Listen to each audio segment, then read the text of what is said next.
I think about young receivers and rookies, and at this point, we almost just expect those guys to play well because of what we've seen. Now, a lot of these are first round picks, but of course, Puka Nacua was a first round pick, and he was great. Yeah. But at this point, the stigma of young receivers not playing well, and of course, it still happens, but there isn't this thing where we believe, okay, year one is like the red shirt year, and then year two is when they really take a step. If you're a good receiver, you pretty much are a good receiver from the jump. Yeah, and like you said, it's not just first round guys. It is the Nakuas, and Lad McConkey Yeah. last year was probably the best rookie receiver. I think Marvin Harrison had Maybe junior. Brian Thomas. Yeah, Brian Thomas. And I there's think Marvin Harrison Jr., like, people had such high expectations for him that 800 yards, 8 touchdowns, people are like, "Buh, Yeah. who is this guy?" Exactly. But that's like a good rookie wide receiver year. Malik Even Neighbors went for over 11. even still, yeah. 1,200 yards last year. Basically, everyone other than him went for 1,000 Yeah. yards. So what I'm saying is, Higgins can do it. if Higgins or Noel don't show out in year one, they're bust. Because good receivers play well Obviously, early. yeah. Obviously, they're bust. Is what we're saying. Yeah. Yeah, I mean, it definitely is a situation, like you said. I mean, I remember when it was like, you can't really judge a young receiver until like year 3. Like, year 3 in the system is when you could start to be like, oh, this guy doesn't have it. Now, by November, we're ready to, if you're not starting on fantasy teams, we're ready to throw you in the trash. So Higgins does have, I guess, some high expectations in that way. Also, just looking at the depth chart, there's a little bit of, I expect you to beat There's beat a out necessity there. There's some need Xavier for him to Hutchinson. play well. Yeah. You should probably beat out Xavier Hutchinson. Like that. Sorry, Iowa State on Iowa State violence there, but Yeah. A I lot have- of Iowa State. I was gonna say half this receiving core is from Iowa State. But yeah, I think that what he gives you is kind of an underrated X factor. Probably the biggest X factor on this offense besides offensive line is that other outside receiver opposite Nico Collins, assuming that Christian Kirk is going to operate primarily in the slot. It's kind of up for grabs of, hey, Higgins. I'm just saying Higgins because he's the one that's the second-round pick, fully guaranteed rookie contract.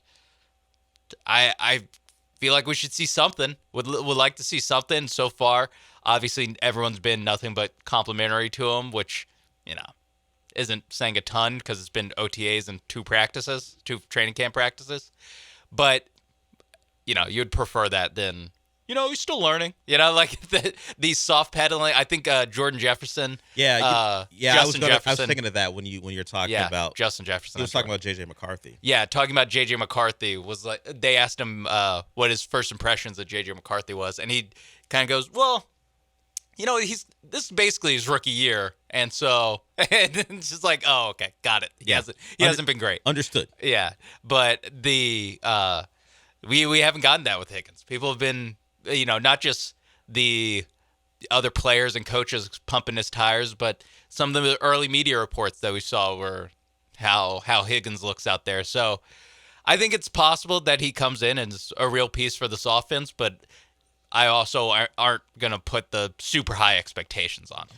Yeah, I was going back to look at recent rookie years, and if you go back to 2021, Chase Pitts, who actually is now a disappointment, Kyle Pitts is. We're just going by rookie pass catchers, but Chase, Pitts, Waddle, Smith, Amon, Ross, St. Brown, your top 5 guys in 2021 for rookie pass catchers in yards, and you start to get past those 5 for guys who didn't really have great years, like Elijah Moore. He's Elijah Moore. Yeah. Rashad Bateman's been paid, but he only played 12 games, but a little over 500 yards. Yeah. So while I was saying it jokingly in some ways that if he doesn't show out as a rookie, then he probably won't be. I said bust. That's aggressive. But you start to look at some of these guys. If you don't make an impact early, at least recently, it suggests you're not going to make an impact. You go back to 2022, Garrett Wilson, over 1,000 yards. Chris Olave's biggest issue now is the concussions. He can't stay healthy. Drake London. Now, sometimes your situation matters, what your quarterback is. Like George Pickens in Pittsburgh had over 800 yards, but he's a good receiver as well. Yeah, that to me is like the, Nico Collins is kind of the opposite point on that. Is it took Nico Collins 2 years until he had his breakout season, but That was also the first year that he had C.J. Stroud and competency around him. So I'm willing to write that off a little bit. Also, he stayed healthy that year, which is something he struggled with a little bit early. But yeah, you you do bring up a good point of maybe not if you don't show out your first year, you're bust, but there is a little bit of like you see it.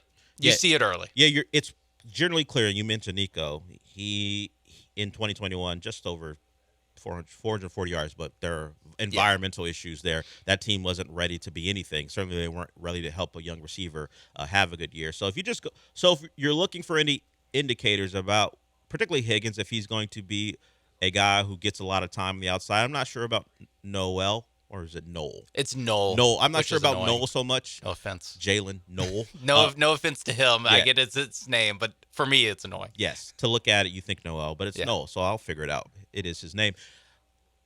I don't know about him because Christian Kirk is there. So whatever he gets may just be a byproduct of whether Christian Kirk is available and how impactful he is.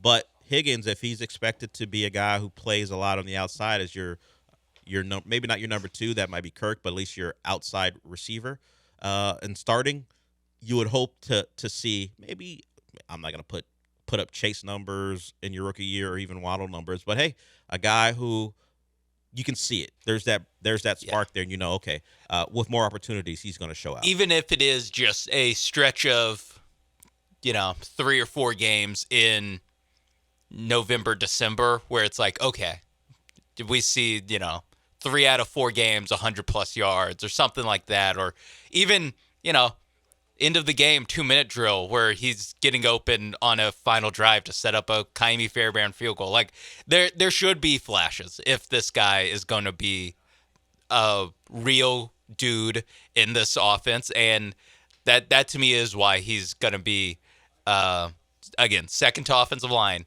one of the biggest X factors on this Texans offense because there's opportunity and I think there's a decent amount of talent as well.